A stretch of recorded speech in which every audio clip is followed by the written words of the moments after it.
It was a hot day. A British man was in his small open aircraft, which he had acquired 2 months ago. But his biggest problem was not just fuel running low, it was a long list of challenges. Some British officers were watching in the background. There was a strong belief that he might be arrested in the Gulf, and there was a possibility that he wouldn't find a safe place to land. But despite all this, Wilson kept moving forward because his mission was greater than these small problems. And his mission was to fly his aircraft over the world's highest mountain, Mount Everest. Viewer Maurice Wilson was born on April 21st, 1898 in West Yorkshire, into a middle-class family that owned a textile mill. If not for the Great War, he would have joined his family's textile business. But instead, he followed in his elder brother Victor's footsteps. He was sent to the battlefield. Finally, in November 1917, Wilson was deployed to France, where the Germans were attacking the British Army. By 7 a.m., the Germans had surrounded Wilson's battalion. But Wilson, who was among the remaining soldiers of D Company, took control of the machine gun post. Wilson was very stubborn. So stubborn that it could have gotten him killed. But he survived the war without any injury. For his bravery, he was awarded the Military Cross. But after a few months, Wilson was back on the front lines. On July 19, 1918, Wilson was leading a small team when a German machine gunner spotted him and opened fire. He was shot in the back and left arm, but he survived. This wound became a source of pain and weakness that followed him for years. For the next few months, he was admitted to the hospital. Afterward, he was transferred to a reserve battalion. But maybe he was destined for more difficulties. As soon as he recovered, he caught influenza, which was rapidly spreading at that time. This disease sent him back to the hospital, and soon after, World War I ended.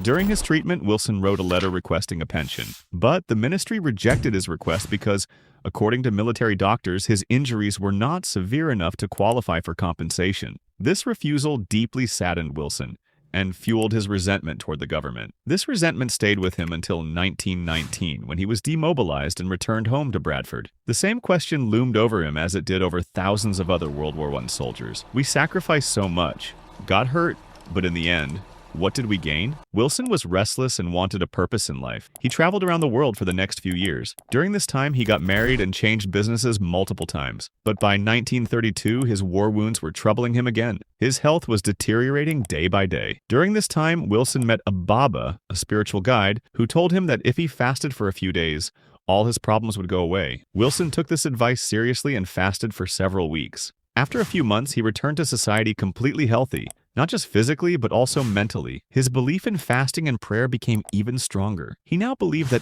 any problem could be solved through fasting and prayer. With this newfound confidence, Wilson was ready to take on new challenges. He claimed that he would achieve something impossible using only the power of his faith, something that no one could do today. One day, he read an article about the British Mount Everest expedition. In this mission, George Mallory and Andrew Irvine had attempted to climb the highest mountain, Mount Everest, but they both disappeared. Wilson now had a reason to climb Mount Everest. He decided to conquer it using his prayers and determination. But the problem was, how would he reach Mount Everest? Wilson knew that climbing Everest required a lot of money. Specialized gear was necessary, and all this expense was usually covered by sponsors.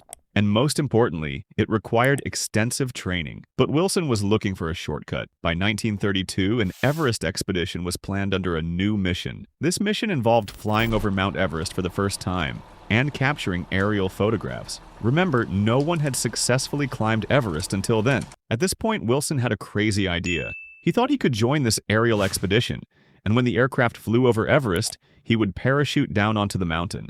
In this way, he would become the first person to reach the summit. After a few weeks of contemplating this idea, he realized it was impossible. But instead of giving up, he came up with an even more dangerous plan. Yes, Wilson was completely crazy. He planned to buy his own aircraft, fly it up to 15,000 feet, and land on Everest. He would rely on half his training and half his faith through fasting and prayer. It is important to note that Maurice Wilson had no experience in mountaineering. He did know how to fly. He had done some climbing in the past, but had no knowledge of technical mountaineering. After some time, he bought a 3-year-old de Havilland Gypsy Moth aircraft, which had previously been used in a flying circus. It was a wooden, 2-seater, open-cabin biplane, popular in recreational aviation clubs at the time. He named it Everest, a play on the name Everest. During his pilot training, his instructor clearly told him that he would never make it to India, but Wilson was determined. Meanwhile, the British Air Ministry found out about his mission and didn't want him doing anything reckless. The British authorities informed Nepal about Wilson's plan, and Nepal banned him from entering its airspace. This was bad news because Wilson needed to reach Nepal, but he was ready to go to any lengths. He took off from Stag Lane Aerodrome, surprising everyone, and flew without any official permission. His aircraft, loaded with extra fuel drums, could travel up to 750 miles. He made refueling stops in Freiburg, Marseille, Pisa, Sicily, and finally, Nepal. It was a beautiful journey, almost like a miracle. But once he reached the Mediterranean, the real problems began. The police arrested him, but he was later released. In Tunis, he accidentally filled his fuel tank with water instead of fuel. But he was lucky to land in the city of Gabes, where he refilled his tank. He continued through Libya's Tripoli, Benghazi, Tobruk, and Alexandria before reaching Egypt. When he arrived in Cairo, he received bad news. His flight permit, which allowed him to stay in Cairo, was missing. He spent the whole day searching for it, speaking to different British officers, but it seemed like the British had intentionally misplaced his permit. Instead of wasting more time, Wilson flew straight to Baghdad. Now, Iran was ahead, but he had no permission to enter. He needed a new route. But the problem was, he didn't have a detailed map.